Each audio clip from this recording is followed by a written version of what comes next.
Shalom saudaraku, salam damai sejahtera dalam kasih Kristus. Berjumpa lagi dengan saya, Didi Tuli. Kita akan belajar berapologetika bersama-sama di channel ini. Kali ini saya setuju dengan Kodonditan ya, dia benar dan saya dukung itu. Dia mengatakan bahwa umat Islam seharusnya tidak mempercayai Injil Barnabas. Tidak seperti Om Ustadz Kainama yang selalu mengagung-agungkan bahkan memuja-muja Injil Barnabas ini ya. Mari kita melihat apa yang disampaikan oleh Kodonditan berikut ini.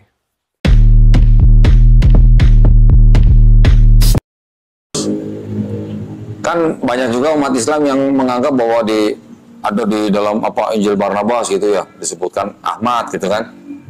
Itu sebenarnya kalau buat kita nih yang udah baca bener-bener Gospel Barnabas itu kita jangan ngikutin. Yang disebut dengan Injil Barnabas itu jangan diikutin oleh umat Islam, jangan dipakai sebagai referensi. Karena apa? Yang disebut sebagai Mesias itu bukan Yesus, malah Nabi Muhammad SAW. Itu kan udah berbeda dengan akidah kita gitu loh. Iya. Ya kan? Jadi jangan menggunakan Injil Barnabas sebagai dalil atau referensi untuk umat Islam. Jangan.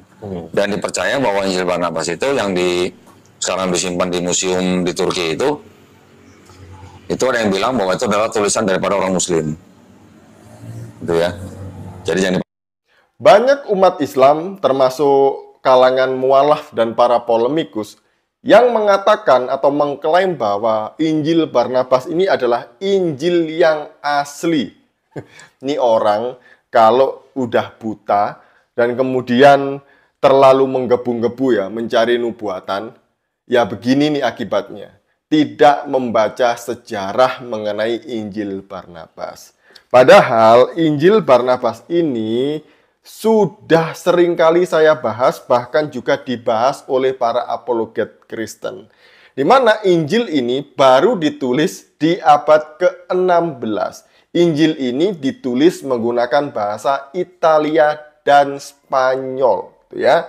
Mana ada Injil ditulis abad 16 menggunakan bahasa Italia dan Spanyol. Itu benar-benar Injil Gedabrus. Kalau kita melihat sejarahnya, Injil Barnabas ini banyak cacat sejarah. Kemudian tidak tahu letak geografis. Jadi penulisnya itu tidak tahu letak geografis ya.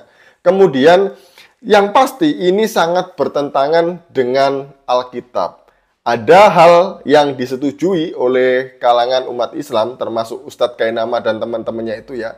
Tapi sebenarnya Injil Barnabas ini ada ayat-ayat tertentu itu yang bertentangan dengan Al-Quran.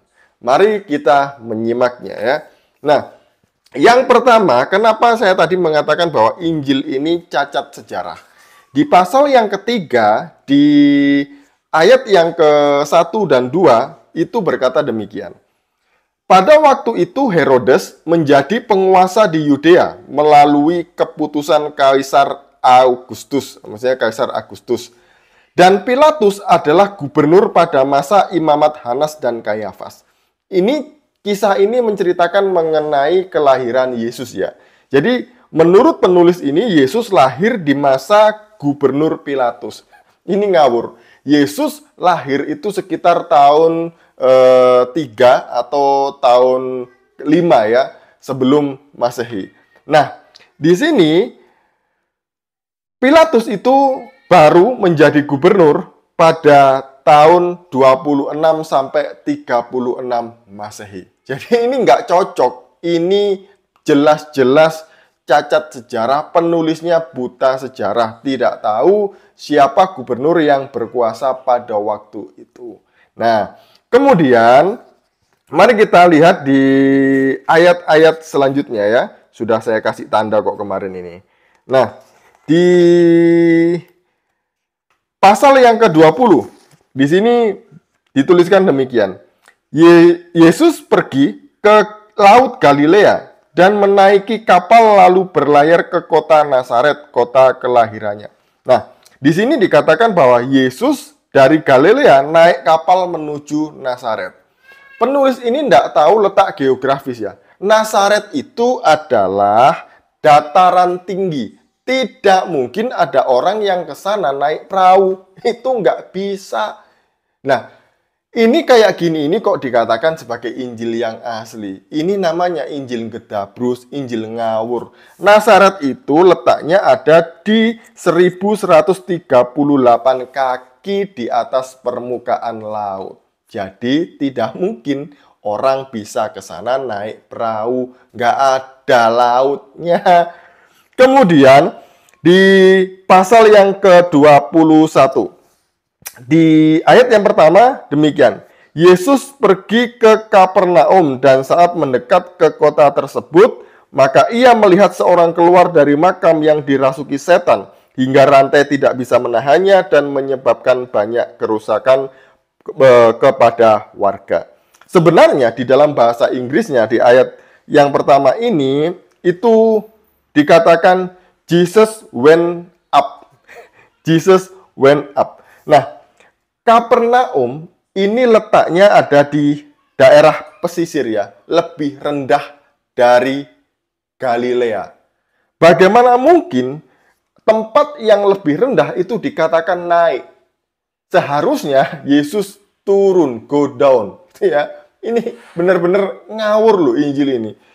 Dia tidak tahu letak geografis. Nah, selanjutnya itu ada di pasal ke-39. Di sini dikatakan demikian. Kemudian Allah memberikan ruh-Nya kepada manusia, sementara semua malaikat menyanyikan, terpujilah namamu yang kudus, wahai Allah Tuhan kami. Kemudian Adam berdiri di atas kedua kakinya dan melihat di udara sebuah tulisan yang bersinar seperti matahari. Tidak ada Tuhan selain hanya Allah, dan Muhammad adalah utusan Allah. Di sini kalau kita komparasikan dengan Alkitab, ini sangat jauh berbeda. Yang pertama, Alkitab mencatat bahwa Adam itu diciptakan di bumi. Tapi di sini dikatakan bahwa Adam itu diciptakan di surga. Kemudian yang kedua, di sini dikatakan di gerbang surga, di surga itu ada tulisan tidak ada Tuhan selain hanya Allah dan Muhammad adalah utusan Allah. Ini tidak ada ya. Versi Kristen ini tidak ada. Ini jelas-jelas Injil ini cenderung setuju dengan doktrin-doktrin Islam. Kemudian ini di pasal yang ke-40 ayat 13, lantas setan menampakkan dirinya kepada Hawa dalam wujud seperti malaikat yang elok dan berkata kepadanya, mengapa kamu tidak makan dari buah apel dan gandum itu? Nah, jadi di sini setan itu menggoda Hawa mirip seperti malaikat ya. Kalau di Alkitab itu seperti ular. Jadi dia mengambil wujud ular. Kemudian buah yang dimakan itu di sini itu apel dan gandum ya. Ini apel dan gandum. Ini saya baru tahu kalau buah yang dilarang di Taman Eden itu adalah apel dan gandum. Padahal di Alkitab itu tidak dijelaskan atau tidak digambarkan secara spesifik seperti apa buah itu. Di sini jelas ya, apel dan juga gandum. Dan selanjutnya, kemudian di sini diceritakan mengenai Adam dan Hawa diusir dari surga. Lalu Tuhan berfirman kepada Adam dan Hawa yang keduanya sedang menangis, keluarlah dari surga. Dan kemudian ayat 32, lantas Tuhan menyembunyikan diri dari Adam dan Hawa. Lantas malaikat Mikael mengusir mereka keluar dari surga. Jadi di sini Adam dan Hawa setelah jatuh dalam dosa dilempar dari surga. Ini tidak ada di dalam Kristen. Ini jelas-jelas Injil yang palsu yang seperti disampaikan oleh Kodonditan tadi itu ditulis oleh orang-orang yang sepertinya ini Islam gitu yang nulis ini ya. Kemudian ayat yang ke-42 ini yang menarik di sini ya. Ini nubuatan mengenai Mesias yang disampaikan oleh Kodonditan itu ya. Mesias di sini yang dinubuatkan ternyata bukan Yesus melainkan Muhammad. Mari kita baca. Ayat 13.